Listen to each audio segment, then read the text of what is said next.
Money and finances, that's such a challenging topic for many of us. In this episode, I'm talking with Christine Sarno. Christine runs a financial services company that is dedicated to empowering women in their journey for financial freedom. She is passionate about providing her clients with security and strategy and helping them make the most of their money while providing a solid plan for the future. This was such an insightful conversation. We both opened up about our money stories, and Christine shares some valuable strategies for you to start taking better care of your finances so you can live the life you desire and have the financial means to do so. Hello and welcome to the Blissful Biz podcast, the show where we dive deep into the world of online businesses while navigating hot flashes and menopausal brain fog, to name just a few symptoms of being an entrepreneur in your midlife. I'm your host, Susanne Reiker, and I help coaches and service providers like you who want to build a blissful online business in their 40s, 50s, or 60s with a clear message, an aligned offer suite, and marketing strategies rooted in the heart. Christine, welcome to the Blissful Biz podcast. Thanks you so much for being here. Suzanne, thank you so much for having me. I'm so excited to chat with you and explore all kinds of fun topics and ideas together. Yes, I'm so excited too. I love what you're doing. I can't wait for our listeners to get to know you, to learn more about you. Yes, why don't you start just with a shortish introduction, who you are, what you do, to get started. Absolutely. Thank you, Suzanne. So just very briefly, the way I work with others, and specifically with women, that's really my passion and my heart song. I work with them as a financial coach. So it's very different from working with individuals in the traditional financial advisory space, whether it's like, an investment advisor, a CFP, certified financial planner, somebody who's a tax expert or strategist.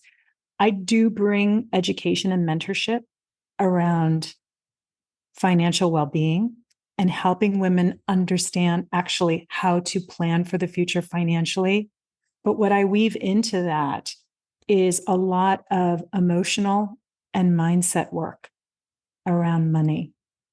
Because I've also learned that oftentimes we can be provided with very sound financial strategies and tactics, but if we don't embody the confidence and even the abundance and the wealth mindset that allows us to take inspired action, I often find that women struggle with even implementing, financial strategies that could be very beneficial for their future.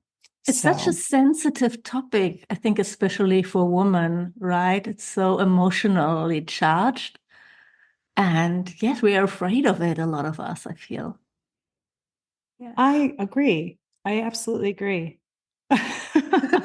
What brought you there? What's your background? So if I may, I will share with you just a little bit about my personal story, because that really kind of leads me to, my mission today. I'm the daughter of an immigrant mother. My mom was born in Taiwan. She grew up in very extreme poverty. Her father died when she was 3, and she really, she grinded through hunger and, really tough childhood. When my mom met my father, this was in the late 60s, my father is American. I think my mom hoped for a different life. Not growing up with just financial means, financial independence, or even an understanding of what does financial well-being look like, right? In general, my mom decided to marry somebody who was a little bit older, and she had hoped that she would have, a safe life. Unfortunately, my father was also challenged, and he grew up in an abusive household, and he was also challenged with addiction issues. So dad was an alcoholic. So he was verbally, emotionally, and physically abusive to my mom. and coerced her to move to the United States with two small children under duress. And my sister and I, we watched the experience my mom had to endure in that marriage until years later she was able to allow herself to be in a position or put herself in a position to start to have some financial independence to be able to leave my dad. But we watched that growing up, and it had a very major imprint on us. And I learned very quickly, for me personally, that my freedom to choose the life that I want is tied directly to my own financial independence. And so that molded and shaped my worldview on money. And I saw money very early on as a tool to create that for myself, which inspired me to go into, when I graduated from college, into the corporate world and predominantly in the world of media and sales, right? And then pivot into the technology space and working for startups, which, allowed for me to tap into equity positions in the companies, right? Because for my framework was, what can I do to create a financial ecosystem, a platform for myself to always allow me to have choices in life, to understand that if I'm making a choice that doesn't serve me, I'm able to pivot and make another choice, right? So I worked in corporate for the better part of almost 25 years, over 2 decades. And as I was coming through the ranks, I was working with so many wonderful people, especially women, who were not only trying to figure out how to move forward in their career and just create more earning potential for themselves, but it became very apparent to me that a lot of these women were struggling with how to plan financially for the future. So I met women that were making great money, but spending it as fast as they were making it, right? And so I found myself in conversations, for me, I always say, business is personal. And so I, developed rapport and friendships with so many of these clients and women that I worked with within my own organization. We have heart to hearts. And I would say, look, if it were me, this is what I would do. Have you thought about planning for retirement? Are you utilizing your company sponsored retirement plan? Do you understand the concept of a match? I want to explain that to you, right? And I had so many women that were leaning on me and saying, Christine, you should do this professionally. So in 2017, I actually launched a side hustle. I was still in corporate, but I launched a side hustle where I was actually coaching women on how to increase their earning potential, how to negotiate better compensation packages. Because the ability to earn has a direct impact on your ability to save, right? So, yes. And organically, it led to more conversations with women that were saying, I really wish you could help me, right? Not just on the earnings piece, but what to do, right, with my money to plan for the future. So I actually pivoted into the financial services space. And for a brief time, I was actually a financial advisor, licensed financial advisor. I hung my cap with a firm. And I realized very quickly that the traditional financial advisory space in this country today is still it's biased in that the focus, in order for you to make an appreciable income, is really working with high net worth individuals, which is not why I went into this to begin with, because I really wanted to make this type of education accessible to as many people as possible. And I do believe whatever your socioeconomic status is, everyone should have access to like this white glove service and education. And I also felt too that a lot of the basic fundamental ideas around financial planning is not rocket science. And we don't necessarily have to rely on somebody else to take over the reins, which I truly believe that money, for me, it's like I've got 2 children. I wouldn't hand my children over to somebody else to raise and hope for the best. Right? So if you think of it from a very feminine perspective as a woman, like you can nurture and grow your money in a very feminine way, but you've got to take responsibility for it. Mm-hmm. And so I left the firm because for me, it was like, I want to do this differently. So 2 years ago, I decided to launch my own financial coaching business. And this is where we are today. Oh, wow. Thank you so much for sharing your stories in such a true way. I don't know how to say that. I don't know, it really touched me. So I'm glad that your mother was able to get out of that situation and that you could rise from that in this way, that you've been able to go to college and start like a career. And that's amazing to like really become independent. So yes, I love what you're doing. I think it's really, really inspiring. And probably because you have that background, that experience that makes you an amazing coach. I feel Oh, like thank you, your Suzanne. clients are so lucky to have you. Suzanne, thank you so much. I appreciate the feedback. I do. And I also thank you. Listen, in our own authenticity and in speaking our truth, right? Therein lies the connection from one soul to another. My experiences, I'm not ashamed of them. I'm actually grateful. I learned what I learned and I experienced what I experienced because they actually helped me develop what are my gifts, my superpowers, Yeah, right? that's the work, right? So that you become aware of Right, where you're coming from and then, right. yeah, just like learn from that. What can you be grateful for Absolutely. that situation? And it's so interesting and also made me realize that, I mean, my upbringing was very middle class in Germany, but my parents divorced when I was very young and my father was not really close. So we had a good relationship, but he wasn't really close. And my mother was always like well off, but then again, always struggling because she was spending a lot as well. And I kind of like doing the same. I'm a little bit better than her because I already have a little bit more awareness, I feel. But yeah, it's just always realizing it, realizing that pattern, realizing that pattern. And yeah, the next step is, of course, to break it. Which is my job for the next years, which is my goal to become a millionaire in my 50s.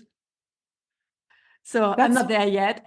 But that's what, But Suzanne, yeah, that's wonderful. That level of awareness is wonderful, right? And I love that you are setting that vision for yourself. If I may, what I would love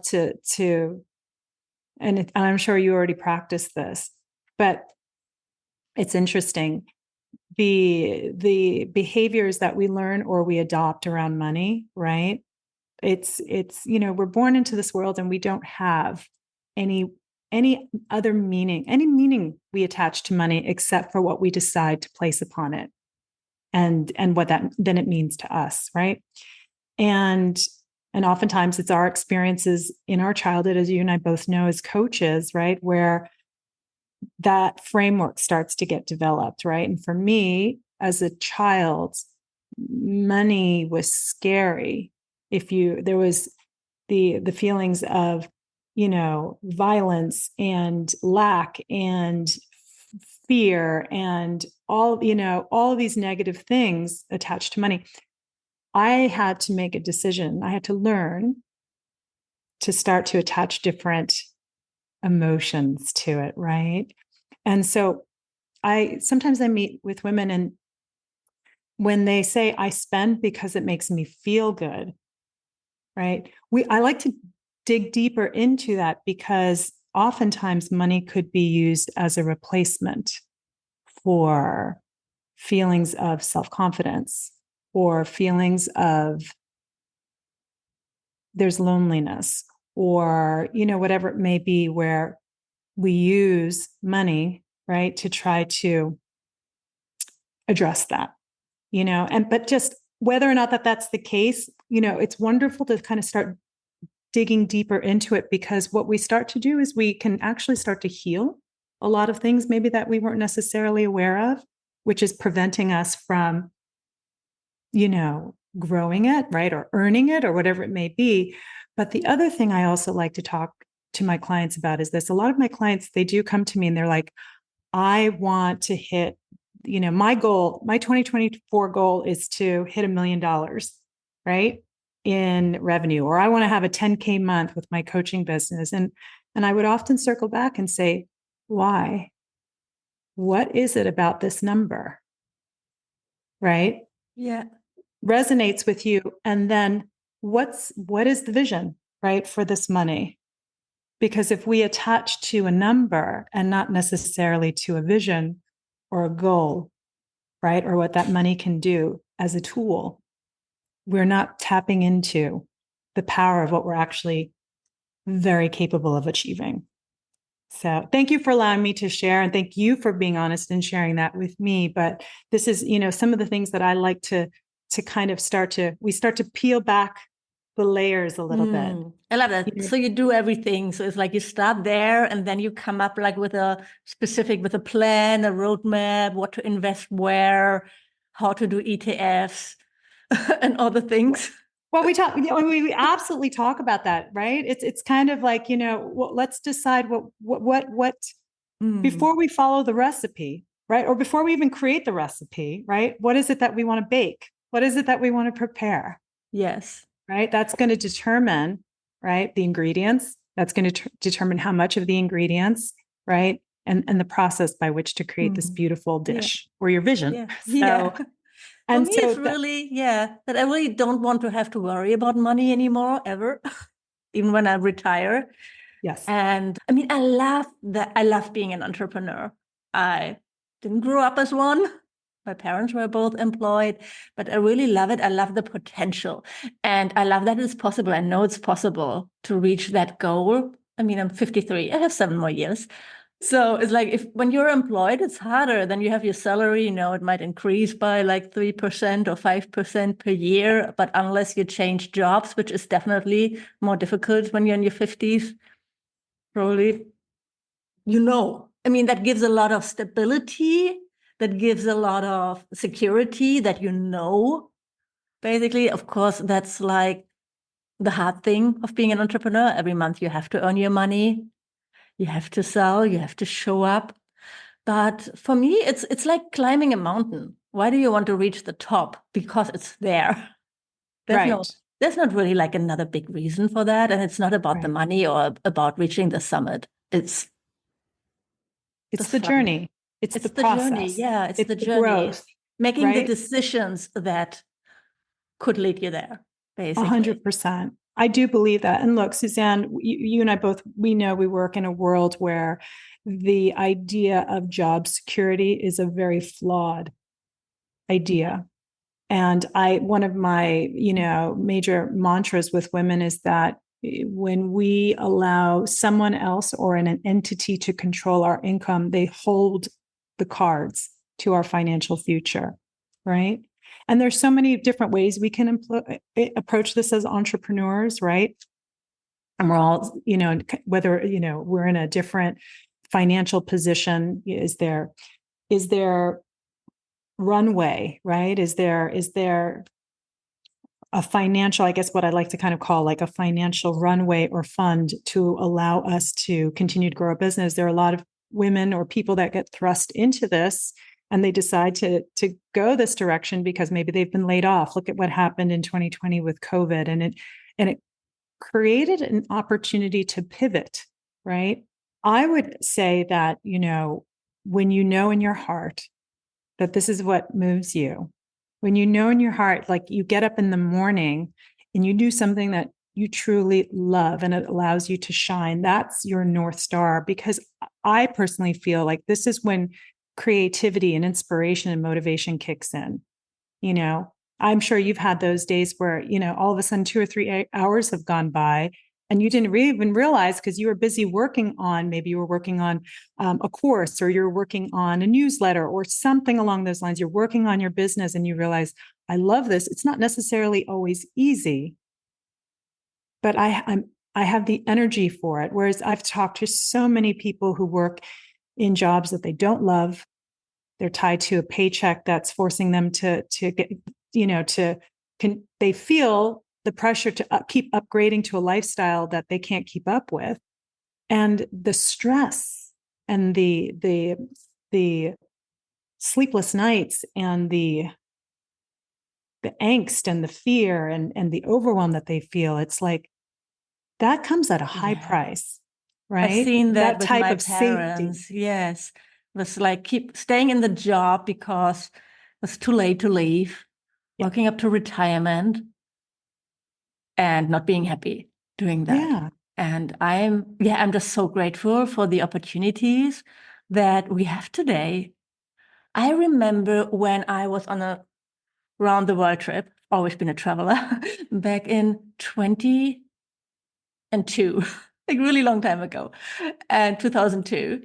And the people that I met who weren't traveling, like long-term residents in Thailand or somewhere, those were people who kind of escaped.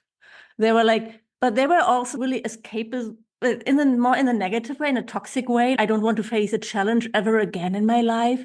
They didn't inspire me to Right. do anything new. So when I came back from that trip, I started working in advertising again because no, I loved the energy. I loved working towards a goal, being creative, all those things. For me, it was never really about escaping something.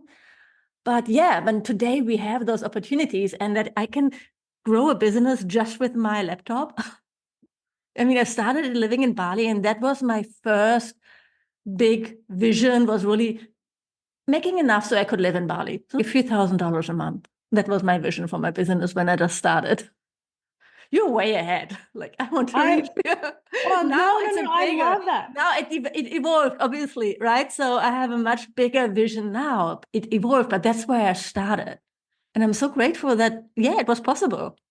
Suzanne, I love that you did that. I love that you shared that. It because there's so much growth in that, and those experiences continue to help you on your unique personal path and journey. So interesting when you said I'm way ahead, because I'm thinking to myself, Suzanne, like, I'm a Sagittarius. I love adventure. I love travel. I haven't traveled and explored as much as I've loved to as an adult because of decisions I made, right? You have children. I don't have right. And I could children. say in so many ways, in terms of life's experiences, you're ahead. I hadn't stepped into my own entrepreneurial journey, right, until 2017. And so, this is a function of like the life that I created based on what inspired me, what motivated me, what was my vision, what did I want to experience and accomplish. I became a single mom in Los Angeles when my son was 4 and my daughter was 2.5. And And that's not suddenly the I went, cheapest place to live. no. And yeah, I know, still isn't. But I had to make a decision. Like, what's my vision? My vision is I'm going to focus on being financial head of household. I'm going to focus on preparing for the future. I have to, most importantly, focus on being mommy. And what is it that I can do, right, today to start to pave the way for me to be able to realize some of those dreams, which is later on in life, which would be travel, which would be, things that I would put on the back burner. And it doesn't mean that those visions were any less beautiful or important, but I had to also create my path to get there. So, and that's the beauty of it. That's why I always say, we should never measure success, in my opinion, by the number that's in the bank account or the revenue that our business generates. That I doesn't really absolutely matter. understand. And that after Right. you reach that number, you don't even care about it anymore. Right? So it's really about the journey there. And I think, yes, so financial stress is terrible. Yes. When you really don't know, when you have debts or when you don't know how to pay your bills in the coming months or something, that's super stressful. That's what's most, yeah, I don't think there's maybe like getting left by somebody is close or getting divorced, but it's really stressful. It So can, you yeah, need it can be. to take care that you have, I feel, your financial planning in place so you can avoid those kind of stressful situations. Yes. So the basics. Well, I mean, look, again, Suzanne, I love that you're saying this because, for me, it's not just about the numbers because there's no guarantee we cannot predict every single curveball in life. In fact, if we live our lives trying to do that and trying to plan financially for that, we are stuck in a lack and fear mindset, right? But what I always say is, let's get empowered. Let's get educated. Let's think about what are the different opportunities and options for you to start taking steps to create the life vision that you desire and the goals around that. As you and I both know, and you being a yoga enthusiast, right? And understanding just how the body and the mind are so connected. When we are thinking about planning for the future, if we are in a state of lack and fight or flight, we know that the amygdala is going full force, and it's very difficult. It turns off the prefrontal cortex, right? And it doesn't allow us to think creatively, think strategically, even be eyes to be open to see what opportunities are coming our way, right? We're so restricted. And so I agree with you. There's nothing that dashes our dreams faster than not being able to put food on the table, a roof over our head. So, but the ability to marry basic fundamentals and understanding kind of what we need to focus on first, right? To allow us to just kind of, and I guess the best way to put it, start to lay the foundation of a financial ecosystem in our own lives. And that's going to look different for every single one of us based on how we want to live our life and what we're trying to achieve, right? That once we can kind of get the foundation built. What would be your advice here for, let's say, a new coach, a woman in 40s, 50s, maybe even 60s, who decides to build an online business, start a new career, become an entrepreneur? I love that. There's so many different ways to slice and dice this, right? There are some, like, if it's different if you're working for a company or you've got a salaried position, you're trying to do this on the side versus, you wake up one morning, you're like, okay, I'm starting from bare bones scratch and I'm 100% entrepreneur and all my income needs to come from this. What I would say, if possible, is to take the time to prepare. And what does preparation look like financially? It's understanding, right? What your cost of living is. What's the cost? What's your overhead? How much does it cost for you to run your life, right, on a monthly basis? And find a creative way, right, to prepare for the right amount of time. It's different for everybody. So I don't have a blanket, one size fits all. You read online, everybody says, well, you should have a 3 to 6 month emergency fund just in case something happens. Well, if you decide to become an entrepreneur, if that's enough that you can still sleep comfortably at night, right, then that might be the right direction for you. But for other people, other women, they might say, hey, I don't like the idea that I only have 3 months in the bank and then I don't know what's going to happen if I don't bring revenue in my business. So I would say understanding what your runway, your peace of mind runway is for financial, to allow you to feel financially confident, right? That you can cover the essentials, right? I think number one, that's the most important thing to establish. Yes, definitely. Right. And it may take a couple of months to do that.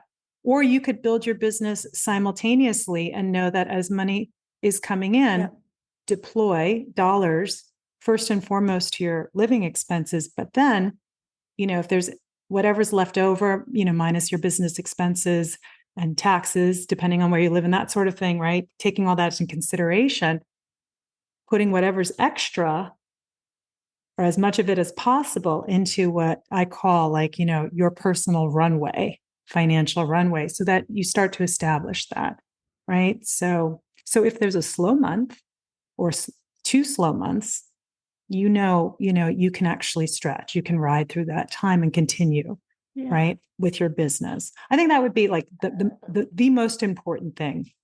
What do you see most people doing? Like starting it as a side hustle or work with you? That's such a great question, Suzanne. I've seen it. I've seen so many different kind of so many different approaches, right? We are each of us so uniquely different, and our life's experiences are different, that I've seen women who are trying to build a business while they're working for a company. I've seen women that were laid off and made a complete pivot and move into starting their own business, single or married, right? And that's a whole different situation there in terms of, okay, do you have like the financial support of a partner? I've also seen women that have said, I am willing to recalibrate my life, downsize my expenses, right? Make major changes in terms of how I want to live so that I can realize this dream of pursuing this passion, which I want to turn into an income generating business. So Suzanne, it's honestly, it's across the board. I don't think there's a one size fits all approach, but I've, if I may, because I'm a single woman, right? I think the most important thing for me with my business is understanding that I have a vision, I have a goal. I have actually multiple goals for this business, right? For 2024. And so my spending, my financial situation takes that into consideration. So does that mean if I get an invitation to go on a week's girls trip to Las Vegas, that if I have to choose between using those dollars to reinvest my business because I'm working on a very important project, or using those dollars, right, to go on the trip, for now, I may have to say no to that trip. Yeah, and I I'm love okay that. with Yes. that because I'm embracing something I truly want to do and I feel passionate about, right? I'll share a story with you. Years ago, when I was single, I was dating somebody. And here in Los Angeles, it's interesting, although it's like this in all over the world, I guess, right? But, the car you drive is definitely a status symbol here. Oh, in Germany, my God. Obviously, right? Obviously. Some of the most beautiful cars, right? And, when I was pregnant with my son and in 2003, I bought a Honda Pilot, I had saved for that car and paid for that car in full. So didn't have a car note or a loan on it.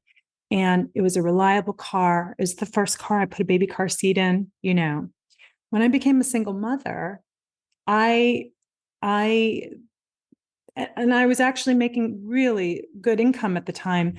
When I was getting bonus checks and commission checks, and I was putting money into college funds for them, I could have easily during those years purchased a very, very nice car, right? But I chose something else because my vision was to be able to help my children with college someday.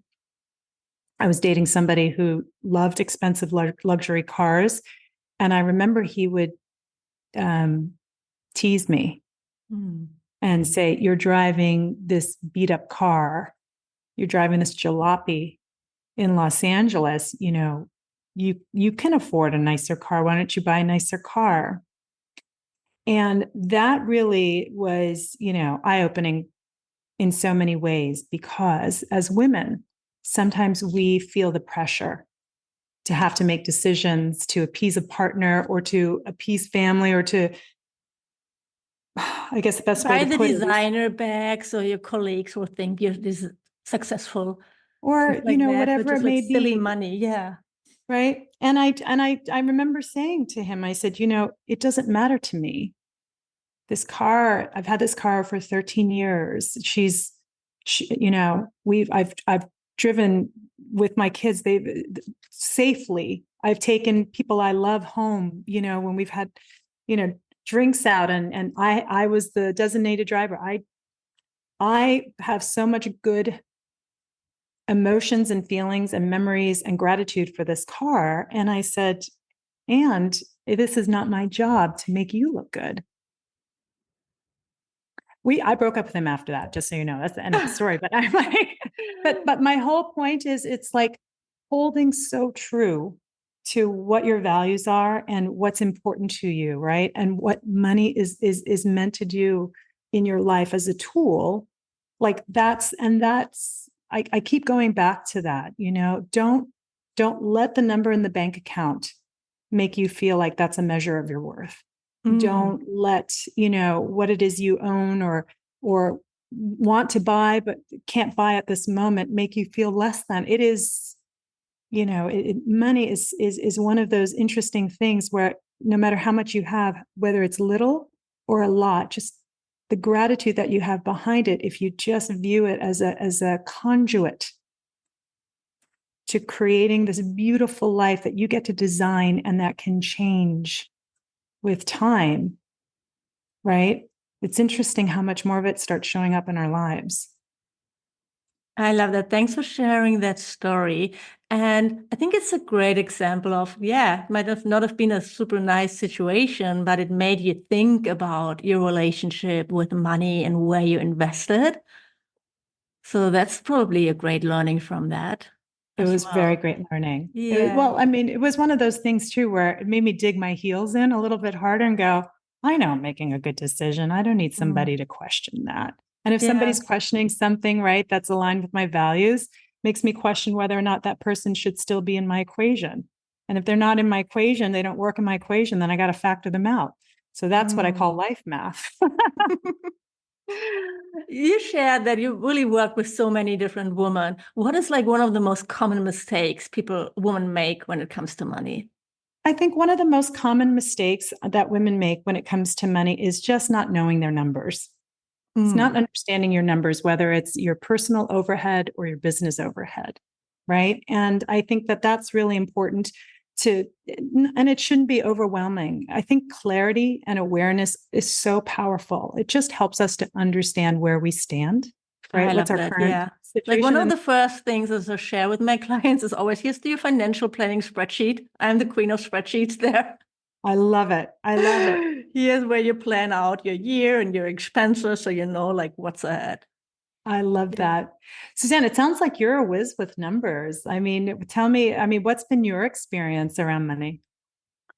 Well, I'm not a money coach, so my own experience is in the past, I wasn't really tracking my finances and I got into troubles with like in my 20s. I got a little bit into debt. And then I really started, and when I become self-employed, I think I really started tracking my numbers rigorously. Mm, So every single month. And every single week, I have a recurring task in my project management tool. I use Asana to look at my finances and look at and pay my bills. It's just like every Friday, that's happening. Look at my numbers, pay the bills. So I'm never really losing sight of that. But the mistake that I'm making is I'm not really good at saving. mm, Money for me has always shown up when I needed it, really like magic. When I was really, suddenly things got tough and suddenly there was something. Suddenly money showed up. But I don't feel I always treat money as like a partner that I really trust or that they can trust me in a way. Like that mm. relationship we have is a little bit, I don't know. There's not a lot of trust, probably. Yeah. Okay. I know. Thank you. Thank you for being vulnerable and for sharing this. Just, I'm sure this is something that you're working on as well too. I would say if I were your financial coach, I would start talking about what are some of the ways that we can develop and integrate trust, right, into your relationship with money. You know, what if, Yeah. and I'm just throwing this out there because I don't know, all the numbers, but what if you committed, right, to a certain amount every week? You trust that the money is going to show up. You trust that the income is going to come in. You are committing a certain amount every week, whether it's to a savings fund or, a retirement fund or something. It doesn't matter the amount, where you're saying, trust you. I know you're going to be doing good things for me in the future. And with that, I'm empowering you, money, right, to support me in my dreams and my goals. I love that because I'm saving, yes, but it feels more like it's going there it goes. And to reframe that in that way, you just like said, Right. yes. Yeah. I want you to be there, right? I'm putting you in this beautiful place to be there for me because I trust you. I'm putting you in this place to grow because I'm here to nourish, nurture, support you, supporting me. Right. So if it's, I don't know, I mean, Suzanne, if it's like $25 a week or, or $25 a month or whatever, and it's going into a retirement fund and you're investing strategically, you look at that money and you send it with love so that it comes back. Do you know what I mean? Yes. It is literally just a thing. It is an opportunity for us to exercise what is so intuitively powerful in us, right? That's why I keep saying money is a conduit for us to continue to grow, expand, and embody what we're meant to feel and experience in this world, right? So And if we it's look at it definitely that an way. important to think about, especially when you are not like in your 20s anymore. I mean, you should think about it when you're in your 20s too, but it's probably more forgiving. Right. Right. So, Right. yes. So, when you're listening and you're just like starting your entrepreneurial journey in your midlife, make sure you track your finances, you have a plan, you know what's happening with retirement. I mean, I plan to be working like when I'm in my 80s and I'm going to have white hair and everybody's going to think I'm all the wisdom. I love that. But I don't see Suzanne, myself stopping, right? I'm managing my energy and things. I'm trying to stay healthy. Probably not going yes. to work 40 hours a week, but I don't see myself stopping. Right. Well, actuarial tables, like the research is stating, right, with advancements in healthcare and medicine, we're going to be living well into our 90s. So if you think about that, we still have a ways to go. My We do. grandmother, she died when she was 101 years old. Oh, So that's I have good genes. amazing. Yeah. That's amazing, right? And we don't need to approach that idea with fear and thinking like we should have hit some benchmark by now to plan for that, right? There's it's amazing. I've just met too many people that have started to embody a whole different mindset about how they want life to look like and how they want to immerse themselves into their passion and their business passions, right? And financial situations can change very quickly. And suddenly there's like this infusion of resources. Like, again, I don't want to just attach to numbers because I'm that financial coach I don't believe that grinding to hit a 7-figure number, right, means that all of our answers all of our problems are answered. It's interesting because I don't think you can out earn your problems. you can't out earn your problems. And in fact, I've met too many people that the more they make and then the more that they acquire, actually, the less stable they feel because there's more at risk. Yeah, Right. I heard that too, but yeah, it's interesting. It's interesting, really, like everything that's connected with money, with the mindset, with what we do. Yes, the strategies are important, but that's really only like 20% or something. Yeah. Absolutely. And it goes hand in hand. So you asked that one question, it's like, right, it's about knowing your numbers. But I also feel like fundamentally, what we want to start to do is also kind of get into the mindset of earning. Like how can we earn in a way that allows us to achieve our vision, achieve our goals? And as an entrepreneur, there's so many different things, whether it's how you structure your business or your platform, right? How much you charge for your services, right? Yeah, that's such an ongoing topic with many of my clients because many of them are yoga teachers. So come with a lot of other money issues like yoga should be free or I want to be accessible to everybody. And yeah, sometimes it's really tough to work through that. Yeah. There's ways that you can create that. I mean, I will share like my personal way to do that, Suzanne. So I do charge, right, a fee for financial coaching. I do have my own pricing structure, but one of the ways that I want to make coaching accessible to as many as possible is once a month, I host a free online virtual community coaching session, which is not recorded. It's not published. It's non-judgmental. It's confidential. And I make that accessible. Like if you go onto my website, you can literally just drop your name, your email address, and any questions you have in advance, and you're invited to the next one. So this is just an idea, but it's one of those ways of how do I integrate all the ways that I want to be of service, yet still be able to grow a business, Yeah, I love that. That's a great offer. We're going to share the links to how people can get in touch with you in the show notes as well. Yes, because I think you have an amazing offer and it's so needed. And I love your whole vision behind it, your whole, like everything that you're doing. It's amazing. Suzanne, I appreciate that. Thank you so much. Really, Uh, thank you. Thank you just for the opportunity to talk with you today and to share a little bit more about what I do. Yeah, And thanks for sharing your stories and time here. So, yeah, tell us where people can learn more about you. Absolutely. All right. So if you'd like to find me, I'm on the socials, I'm on the interwebs. So you can find me on Instagram and Facebook. Christine Sarno is my handle. My website, www.christinejoyluxsarno.com. I'm also on LinkedIn as well, but most people find me on the socials. And yes, I mean, there's different ways. I've got one-to-one and group coaching programs. I do have that free virtual community that I like to offer. It's a way to access and work with me live, and it's free. And then I do teach investing basics and that sort of thing. So and the fundamentals around financial planning, especially for women and how women need to think about that. And absolutely, Suzanne, like women in midlife, because a lot of the decisions that we've made in terms of our career, things do change, right? We do come into this. This is one of the beautiful things about this time in our life where we're starting to become so much more aware and inspired and connected with how do we want life to look like professionally. And stepping into that can also be scary.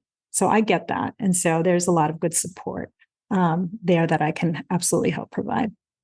Oh, thank you so much. I have one last question. So your name is really related to your Taiwanese heritage, or where is it coming from?